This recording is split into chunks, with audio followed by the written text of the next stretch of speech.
मांडण्यासाठी सभा आयोजित केलेली आहे।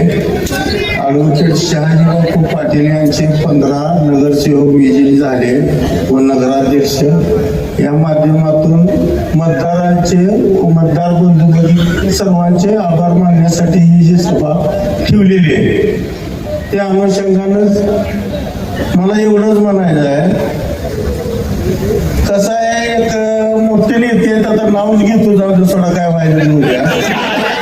माजी आमदार दीपक आबा साळुंखे पाटील यांनी एका पत्रकार परिषदेत सांगताना काय सांगितलं, बाहेर देताना 21 तारखेच्या निकालानंतर बहुतेक शहाजी बापू पाटलाला येण्याच्या इष्टिका जमा करावं लागतं। आता नक्की कोणाला जमा करावं लागतं तुम्हाला सगळ्यांना माहिती आहे। आणि 52,000 मताच्या मालकानं एवढं 23च्या 23 जागेचा दावा करून जागा आली एक, 53 जागांवर तिने दावा करून शिवाजी बनकरची ती स्वतःच्या ताकदीवर आलेली जागा आहे, ती एक सुद्धा जागा त्यांची आलेली नाही। ही काय मी तुम्हाला सांगावं लागत नाही।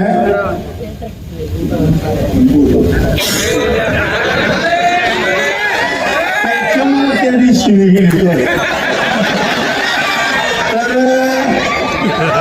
हे तर सगळे आता मंडळीवर व्यासपीठावर असले मी तुमचा आभारच व्यक्त करायला जमलेले।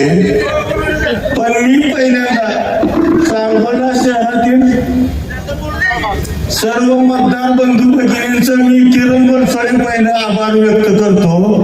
एवढं गवगळून यश तुम्ही दिलेलं आहे, सगळे नगरसेवक विजयी झालेले आहेत। अपेक्षा एवढ्या नगरसेवकांची केली नव्हती, आम्ही धरलं होतं एक 11, 12, 13च्या आसपास येतील, 2-4 ज्यादा झाले ते। आणि ह्या दोघांना युती केल्यामुळं, ही दोघं एक झाल्यामुळं हे चित्र बघायला मिळालं। शेतकरी दोघांचा आभार मानतो, ही दोघं एक होत नव्हती तर एवढी लोक बी येत नव्हती आमची। ही दोघं कुठं जाते तिकडे असंच होणार, आता काही शिल्लक राहिलेलं नाही। जर पालकमंत्री सांगोल्यात 3 वेळा येत असेल, मुख्यमंत्री एकदा येत असेल, आणि तरी तुमच्या जागा जर एवढ्या येत असल्या तर किती दुर्दैवी बाब आहे। त्याचं कारण एक आहे, एका माणसाला एकटं टाकायचं, कुरघोड्या करायच्या, सगळी एकत्र यायचं, त्या माणसावर सगळं राजकारण एकट्याला बाजूला सारायचं। आज शहाजी बापू पाटलाचं योगदान काही कमी आहे का मला सांगा भाजपसाठी? भाजपची सत्ता महाराष्ट्रात आणण्यात सिंहाचा वाटा आहे बापूचा, हे तर मान्य आहे सगळ्यांना। शिंदे साहेबांना पण माहित आहे बापूचा जास्त ह्यात सगळं आहे। मला सांगा, बापूला भाजपनं पण वेगळं टाकायचं काय संबंध नव्हता, ह्या दोघांना तिकडे घ्यायचा काही गरजच नव्हती हो। हे राजकारण जनतेला काय पटलेलं नाही, शहरातल्याच काय पूर्ण तालुक्यातल्या जनतेला पटलेलं नाही, त्यामुळे जनतेने हे दावून दिलेलं आहे। कसं होता, विरोधातला माणूस सुद्धा बापूचंच काम केलेलं आहे। ही दोघं एक झाल्यामुळे विरोधातल्या तिकडच्या माणसाचं बापूचंच काम केलंय।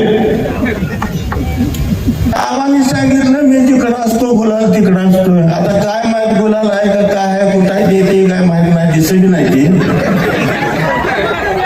आणि भाजपला काय आता टीका टिप्पणी करत बसत नाही, कारण कसं आहे बापूचा जरा कल भाजपकडे दिसायला लागला, असू द्या, त्यामुळे मी करून काय उपयोग नाही।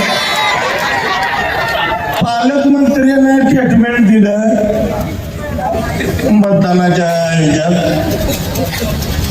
देवेंद्र फडणवीसांनी लाडक्या बहिणीला 1500 रुपये खात्यात दर महिन्याला दिले, नवऱ्याने पण हिला कधी दिलं नव्हतं, हे भाषा पालकमंत्री। असू द्या, आता त्या विषयावर बोलायचंच नाही, काय बोलायचं सांगा, ते महिलांनी बी दावून दिले भगिनींनी सगळ्या। मला फक्त ते एकाच शीटचं बोलायचं आहे, बापाची काय सीमा सर गरज ना, शेरडं टाकणारी माझी बहीण, माझी माऊली, मुंबईत बापून त्या पुरीचं नाव घेतलं, शेरडं टाकणारी 4-450 वाईट पुतीचा मालक गडी त्याच्या पोरीला पाडलं, सफाई केलं। हेलिकॉप्टर त्याच्याच बंगल्यावर आहे, सारखं हेलिकॉप्टर त्याच्याच बंगल्यावर आहे. बापून उमेदवाऱ्या कोणाला दिल्या बारकाईनं बघा. रिक्षावाला रियाज, ती शेड राखणारी माझी बहिणी. काय बापून कुठल्या मोठ्या करोडपतीला उमेदवाऱ्या दिल्या नाही त्या, मोठ्या पैसेवाल्याला दिल्या नाही त्या. हिने सगळ्या ह्यांच्या उमेदवाऱ्या स्वतःला घेतलेल्या करोडपती. हेलिकॉप्टरनं बोलायला उडवायची तयारी ह्यांची. काही नाही, सगळ्या जनतेनं धावून दिले. पैसेवाला असला किती जर मोठा असला तर मतदारापेक्षा मोठा कोणीही नाही. आणि सांगोला तालुका भाई गणपतराव देशमुखानंतर या तालुक्याचा मालकच शहाजीबापू पाटील आहे. शहाजीबापू पाटलाशिवाय या तालुक्यात कोणाचंच चालणार नाही. कुणी किती काही करत बसू द्या. अहो किती पक्ष बदलला बा. काय तुम्ही आता MIM मध्ये जर जाऊन बघा त्यात तर काय होतंय का बघा. तुम्ही कुठला पक्ष सोडला नाही म्हणलं तुम्ही म्हणताय त्याला माझे पायाची माती कपाळाला लावाय देत नाही. आता काय अवघड झाले. बिगर 10 रुपये वाटता मग मी 52,000 मताचा मालक आहे. आता अवघड झाले गेले, कंडिशन बेकार झाली.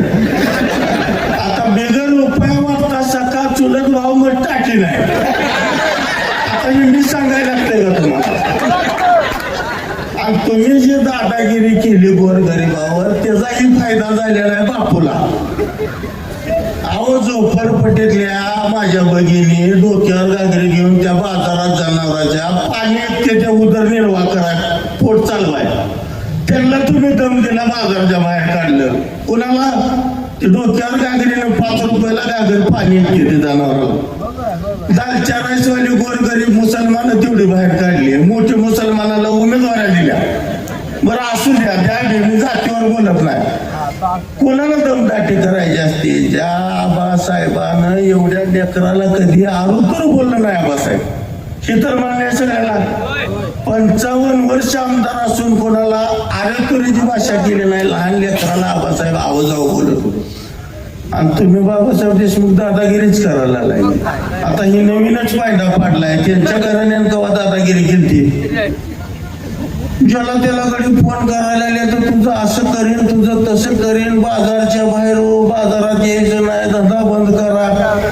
आता अवघड झाले. बापूला लई लोडच पडला नाही. मग बापून काय करायची गरजच नाही. हिने स्वतःच पायावर पुरावा घालून घेतले.